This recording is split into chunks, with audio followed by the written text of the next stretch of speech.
Good evening, Bahamas. On the broadcast tonight, fixing the dump. It's a major priority for the new administration, and one the area's newly elected member of parliament will push to make happen. Plus, ambitious. That's what a former Free National Movement cabinet minister is calling the new administration's speech from the throne. And teen queens get ready to compete for a $90,000 scholarship.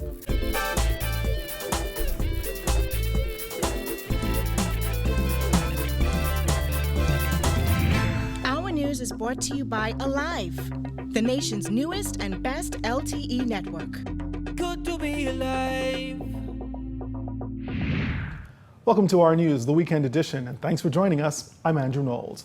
Following that massive fire at the New Providence landfill, which prompted a mandatory evacuation of the Jubilee Gardens community nearly 3 months ago, many people have continuously called for a complete revamping of the site. Well, newly elected Member of Parliament for Tall Pines, Don Saunders, says it's a priority of the Minister administration and an issue he personally plans on taking on. Jasmine Brown reports.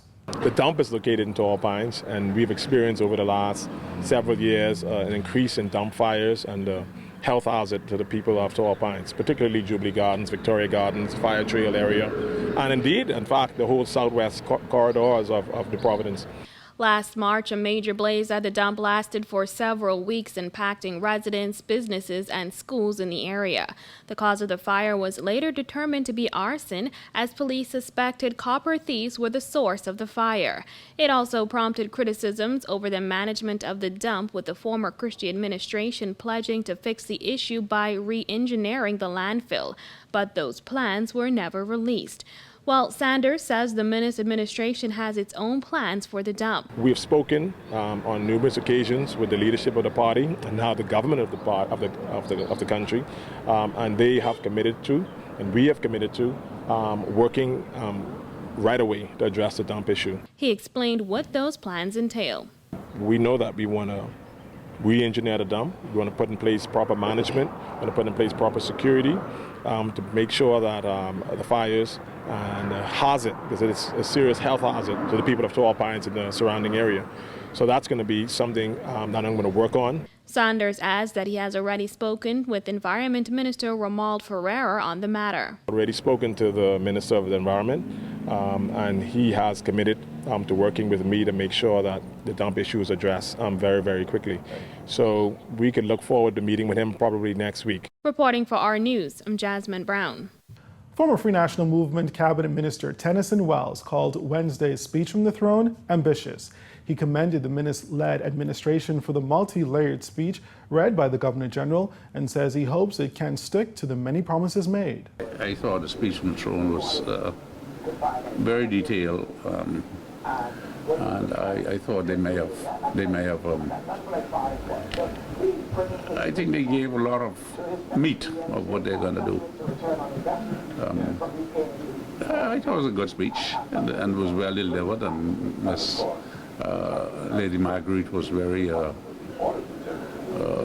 classy and in the way she delivered it, and very, very stylish. Wells says if the government can accomplish even 40% of its plans laid out in Wednesday's speech, it will surely secure a second term in office. Well, if they accomplish all of those things, they would have done well. I mean, he'll win all the seats next time if he accomplished all of those things that they laid him there. But I think it's something to strive towards, to do is at least give the public an idea of what you intend to accomplish. Now, you may not accomplish all of them, but if the public see that the government is trying to do the things that it say it's going to do, or that it promised that it will do, I think they will give the government good marks. Wells warned the government, however, that it may only have about 6 to 8 months to start putting these plans into motion. Particularly the things with ministers living up to the ethical standards, and parliamentarians living up to the ethical standards, and the public service, in particular, permanent secretaries and those persons below them. If they are able to achieve 40–50% of what they say they do, they would have done very well, because the country need to move in that direction. The Ministry of Works will no longer be in charge of public school repairs, and instead a separate body of resources will be formed specifically for the Ministry of Education. That's according to Education Minister Jeffrey Lloyd, who says the ministry is determined to get a jump on repairs this year. One of the things that has happened in the past is that most of the contracts for school repairs or even schools construction was done through the Ministry of Works. We feel that that produces a little bit of a delay in getting things done in a manner which is proficient. Lloyd says education officials believe that needs to change. There needs to be a cohort of individuals, professionals, whether construction workers, architects, quantity surveyors, that are attached to the Ministry of Education. We are aggressively pursuing that objective. We expect that to be finalized by this week so that Mr. Andrews and his team can be well on the way with the scope of work that has been identified throughout the system, and that work can be done and be done immediately. While Lloyd is only a few weeks into his new post, he says it's already clear that the ministry is a few months behind in the school repair schedule. I have come into a ministry that is already a couple of weeks, if not months, behind in that exercise. So, we're already playing a catch-up game, and that's something we can't afford.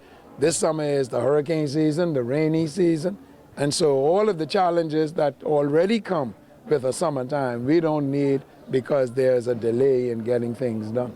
And we'll take a break right here, but still ahead. Alive is 6 months in, and we'll give you the latest on the newest mobile company. That story and more when our news returns.